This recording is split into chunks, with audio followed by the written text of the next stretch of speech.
YouTube, what it do? This your man, G. Lewis. Welcome to the Sipp. To all my cousins from the East Coast, West Coast, Midwest, all points in between, I welcome you home. Today I want to share with you a subject about telling our stories. I have a book here that I want to share a paragraph with you, if you allow me, please. It's from this book, Post-Traumatic Slave Syndrome, by Dr. Joy DeGruy. And it's a paragraph about telling our stories, but I'm not going to read the whole thing, just a bit of it. Bear with me, please. Telling our stories can be redemptive. Telling our stories can free us. Telling our stories can help lift others up. I believe an integral part of our racial socialization is learning the history of those in our families and communities. Storytelling is an intricate part of our education. It strengthens us and it helps us build resilience. It helps put things in proper perspective. Why don't we do it more often? I believe two things tend to get in the way of African Americans telling their own stories and those of their parents and their parents' parents. I remember hearing a Jewish woman say, "Surviving has not looked pretty for many who have been oppressed." It is clear that surviving and struggling as African Americans have often meant enduring tremendous, demeaning, and humiliating situations, remembered as shameful episodes not to be acknowledged or discussed. In efforts to move beyond the humiliation from past injustices, many of us have disassociated ourselves from the indignities our relatives experienced in the struggle to prevail over slavery, systemic racism, and poverty. Now, this next line is very important to what I'm going to speak about. Our failure to pass along these accounts of our family's past becomes a detriment to ourselves and our children. Our unwillingness to share our stories about our past is a detriment to not only ourselves, but to our children.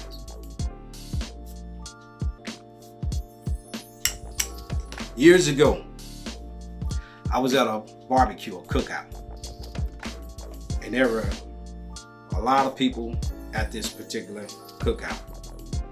But there was one kid of European descent that was there. He grew up in the neighborhood, all the kids knew him.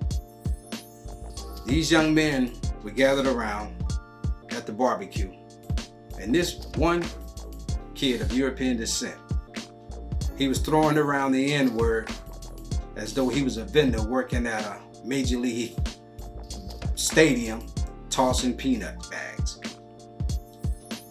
Now, when I first heard him throw it around the first time, it caught me off guard.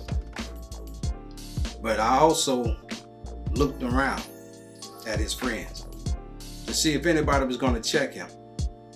And none of these young men said a thing. Now keep in mind, this is the Sipp.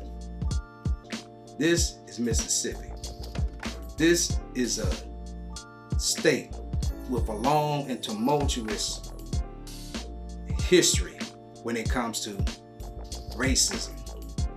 Now, you would believe and you would think that if anybody would not allow someone of European descent to hang out, chill, and cool out with them and use this word as though it meant nothing, you would think that these young men would say something. But nobody said not one thing.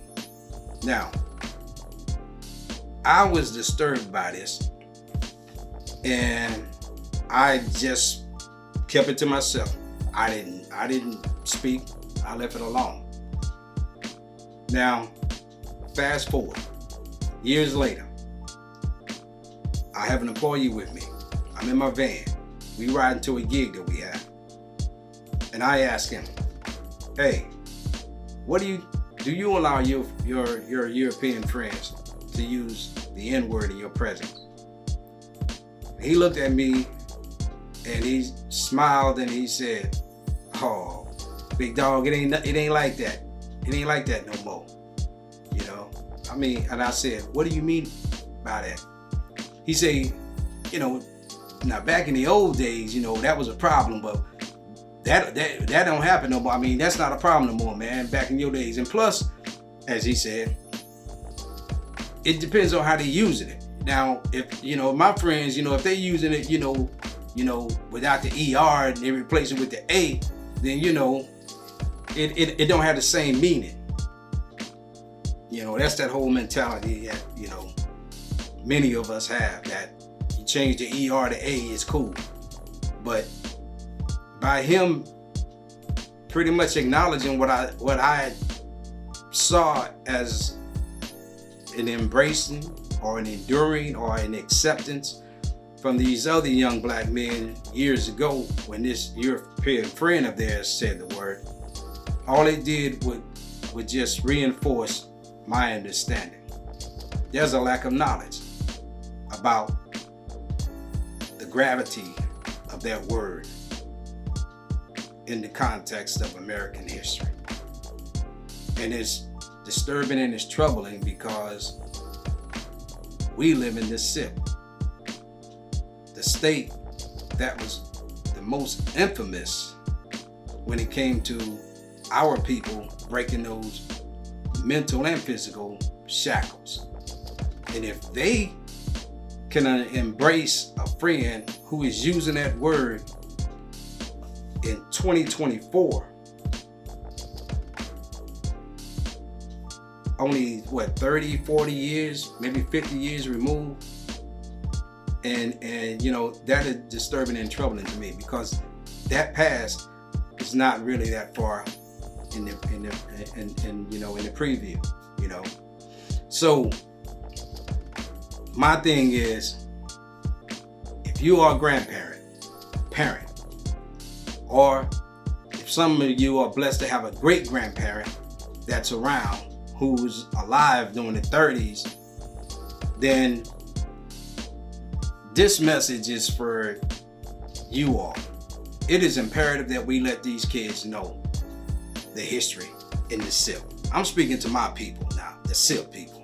It is imperative that we let our children and grandchildren and great-grandchildren know the history of that particular word. Start with just that word, or just sharing your experiences and what that word, you know, how many people have gotten, you know, deleted, all tied in with that word in this state.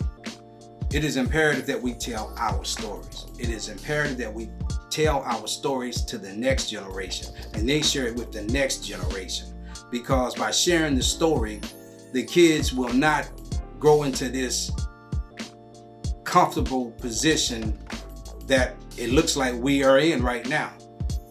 When you know, this is not politics, but I want to put this in context with politics.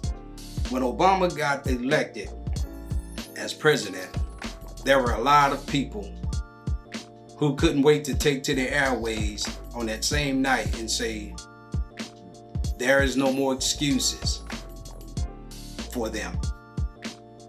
We now have a black president.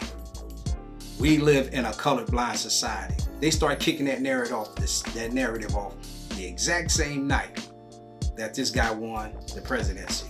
And from then on, it has continued to build. And now a lot of them who look like me have bought into this. And that's why I think we see a lot of what I consider insanity that's going on right now, because there's a disconnect, and there's a removal of an history that is not so far, you know, in the past.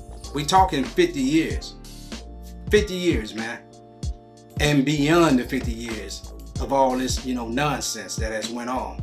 And so my thing is, man, it is imperative that if you are, even if you're not a grandparent, if you are a parent and you got kids and you in your 30s and you're in your 40s or in your 20s, you have to pass on whatever that you knew about that history of your grandparents. And if they didn't share anything with you, I'm getting twisted up because I'm passionate about what I'm saying.